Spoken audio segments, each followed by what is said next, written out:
Praise Lord. Maria किचनमध्ये तुमच्या सगळ्यांचं स्वागत आहे. आज आपण बनवत आहे मटन दम बिर्याणी. सर्वप्रथम बघा मी गॅस ऑन केला आहे आणि हा 1 तास आधी आहे ना मी तांदूळ भिजत घातलेला आहे. त्याच्यात तेजपत्ता आणि लिंबू पिळून घेतलेला आहे. त्याच्यानंतर मी चवीनुसार ह्याच्यामध्ये मीठ टाकलेलं आहे, थोडंसं जास्त टाकलेलं आहे. त्याच्यानंतर ह्याच्यामध्ये मी थोडं तेल, तुम्ही तूप पण यूज करू शकता.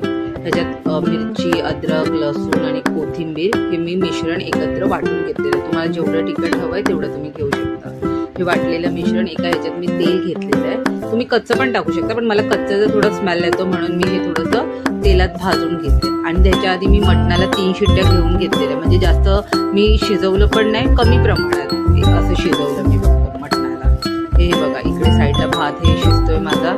भात एका गणितच शिजवायचा आहे, तुम्हाला जास्त नाही शिजवायचं.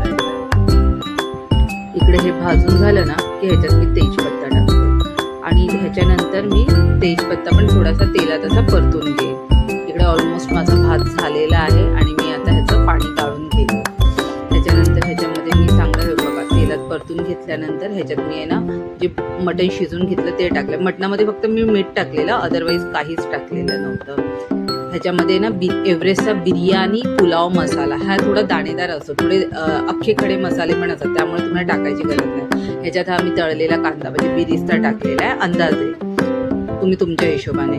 आणि हे मदर डेअरीचे छोटे छोटे 4 पॅकेट मी दही घेतलेलं आहे. मी ह्याच्यात लाल तिखट, हळद वगैरे काही यूज केलेलं नाही. तुम्ही एकदा अशी करून बघा, नक्की तुम्हाला आवडेल. आणि मला अशीच आवडते की लाल लाल बिर्याणी अजिबात नाही. ह्याच्यात मी बॉईल केलेले हे बटाटे बोलते अंडे टाकलेले. तुम्हाला पाहिजे तर आहे ना तुम्ही बटाटे पण तळून टाकू शकता. आम्हाला बटाटे पण आवडतात, पण आज माझ्याकडे बटाटे नव्हते. त्याच्यानंतर मी ह्याच्यात पुदिना आणि थोडीशी कोथिंबीर टाकलेली आहे, बघू शकता तुम्ही. मग ह्यांना चांगलं एकत्रित मिश्रण करून हे बघा मी त्याच्यावरती भात टाकलेला आहे आणि त्याच्यानंतर हे तूप टाकले. तुम्ही तेलही टाकू शकता. बाकीचं राहिलेला शिल्लक भात छानपैकी हाताने मी हे केलेलं आहे, काढून घेतलेलं आहे. आणि पुन्हा ह्याच्यावरती पण मी थोडंसं तूप टाकते.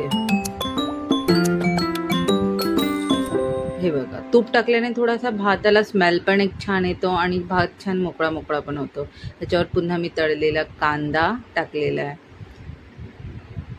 त्याच्यानंतर पुदिना आणि कोथिंबीर थोडीशी वरतून टाकलेलं आहे. ह्याच्यामध्ये मी फूड कलर पण यूज केला आहे, पण फक्त येल्लो कलर यूज केलेला आहे. बघा तुम्ही बघू शकता. मला ते हिरवे, ऑरेंज वगैरे कलर नाही आवडत. हे नाही, थोडा रिच बिर्याणीला कलर वाटतो. आणि मी खाली एक तवा ठेवला आहे आणि 20 मिनिटानंतर मी बघा झाकण काढलेलं आहे. रेडी आहे माझी बिर्याणी. तुम्ही बघू शकता किती मोकळी सुटसुटीत. आता ह्याला मी सर्विंग प्लेटमध्ये काढलेलं आहे. नक्की तुम्हाला